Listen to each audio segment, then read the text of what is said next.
విభజన అంశాలపై చర్చించేందుకు జరిగిన రెండు తెలుగు రాష్ట్రాల ముఖ్యమంత్రులు నారా చంద్రబాబు నాయుడు, రేవంత్ రెడ్డిల భేటీ క్రమంగా రాజకీయ రంగు పులుముకుంటోంది. ఈ భేటీ రెండు తెలుగు రాష్ట్రాల అభివృద్ధికి దోహదపడుతుందని పలువురు ప్రశంసిస్తుంటే, తస్మాత్ జాగ్రత్త అంటూ అధికార కాంగ్రెస్ నుండే హెచ్చరికలు వినిపిస్తున్నాయి. సాక్షాత్తు టీపీసీసీ వర్కింగ్ ప్రెసిడెంట్ జగ్గారెడ్డే ఈ భేటీపై ఆసక్తికర వ్యాఖ్యలు చేశారు. తెలంగాణలో బీజేపీ ఆట మొదలైందని, చంద్రబాబును ముందు పెట్టి బీజేపీ గేమ్ స్టార్ట్ చేసిందని అన్నారు. విభజన అంశాల చర్చల పేరుతో ఏపీ ముఖ్యమంత్రి బాబు తెలంగాణలో ఎంటర్ అయ్యారని ఆందోళన వ్యక్తం చేశారు. అంతేకాదు, కాంగ్రెస్ క్యాడర్ అప్రమత్తంగా ఉండాలంటూ కూడా హెచ్చరించారు. అయితే చంద్రబాబు ఎంట్రీలో అంత స్కెచ్ ఉందా? ఎన్డీఏ కూటమి వ్యూహంలో భాగంగానే చంద్రబాబు చర్చలు జరిపారా? అంటే 2 రోజుల పాటు చంద్రబాబు నాయుడు హైదరాబాదులో పర్యటించిన తీరు, చేసిన వ్యాఖ్యలు కొంతమందికి అనుమానం కలిగించాయి.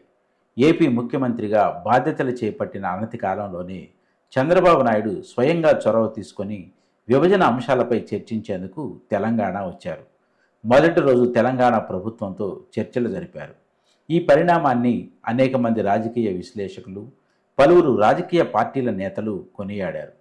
మరుసటి రోజు ఉదయమే ఆయన తెలంగాణ తెలుగుదేశం పార్టీ కార్యాలయంలో పార్టీ నాయకులు, కార్యకర్తలతో సమావేశమయ్యారు.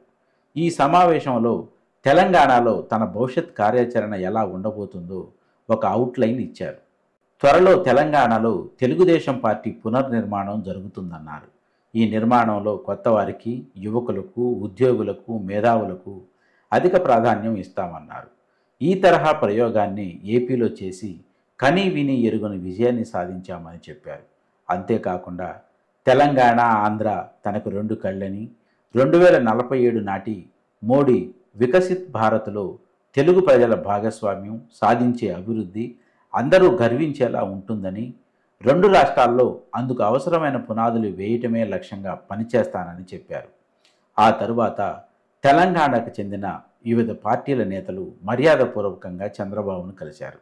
అయితే ఈ సమావేశంలో ఆయన కీలకమైన వ్యాఖ్యలు చేయటం, వివిధ పార్టీల ప్రముఖ నేతలను కలవటం పలు ఊహాగానాలు, అనుమానాలకు తావిచ్చింది.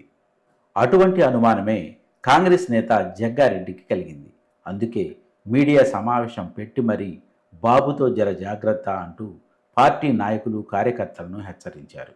అయితే 10 ఏళ్లు తెలంగాణలో క్రియాశీలక రాజకీయాలు చేయకుండా ఏపీకే పరిమితమై పార్టీ పునర్నిర్మాణం పేరుతో బాబు మళ్ళీ ఎంటర్ అయితే ఇక్కడ ప్రజలు ఆదరిస్తారా? ఒక ఆంధ్ర నాయకుని నాయకత్వంలో నడిచే పార్టీ తెలంగాణ ప్రయోజనాలను కాపాడుతుందా అన్న అనుమానాలను కూడా కొంతమంది రాజకీయ విశ్లేషకులు వ్యక్తం చేస్తున్నారు. ఈ నేపథ్యంలో ప్రజలను ఆకట్టుకునేందుకు తెలంగాణ గడ్డపై బాబు వ్యూహ ప్రతివ్యూహాలు ఎలా ఉంటాయో ముందు ముందు తెలుస్తుంది.